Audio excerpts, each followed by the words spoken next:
তো আপনারা সাংবাদিক ভাইরা আসলে একটা নিউজ পেলেই সেটা কথা না বলেই খুব সহজভাবে লিখে দেন।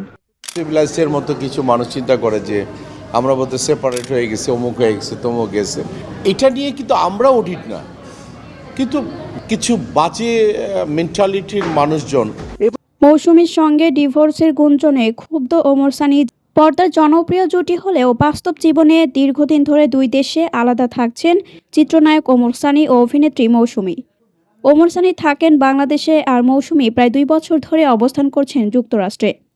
এ দূরত্বকে ঘিরে বেশ কিছুদিন ধরেই তাদের দাম্পত্য সম্পর্ক নিয়ে নানা গুঞ্জন ও প্রশ্ন উঠেছে। কেউ কেউ তো প্রকাশ্যেই তাদের বিচ্ছেদের কথা বলছেন। এসব মন্তব্যে বিরক্তি প্রকাশ করছেন ওমর সানি।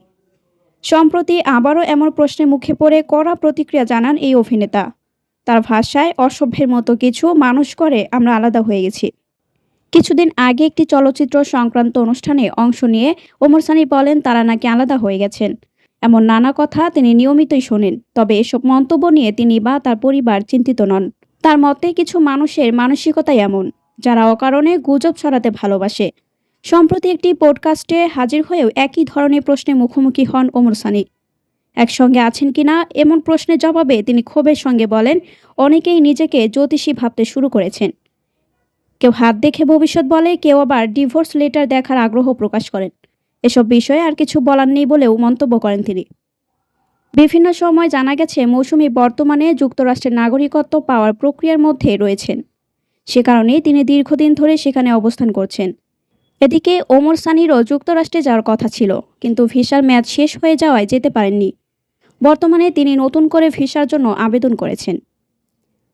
পডকাস্টে মৌসুমী যুক্তরাষ্ট্রে থাকার কারণ আরও স্পষ্ট করে ব্যাখ্যা করেন ওমর সানি। তিনি বলেন তার শাশুড়ি দীর্ঘদিন ধরে অসুস্থ। মায়ের পাশে থাকার জন্যই মূলত মৌসুমী যুক্তরাষ্ট্রে রয়েছেন। সেখানে তাদের মেয়েও আছে, যাদের দেখাশোনাও তার কাছেও অগ্রাধিকার। ওমর সানির ভাষায় যে কোনো পরিবারের ক্ষেত্রে এই সময়গুলো গুরুত্বপূর্ণ, আর অনেক সময় ত্যাগ স্বীকার করতেই হয়। তিনি জানান মৌসুমী মায়ের জন্য অনেক কষ্ট করছে এবং এসব বিষয় নিয়ে তারা প্রতিদিনই নিজেদের পারিবারিক ফেসবুকে গ্রুপে কথা বলেন। খুব শীঘ্রই তাদের দেখা হবে বলেও আশাবাদ ব্যক্ত করেন তিনি।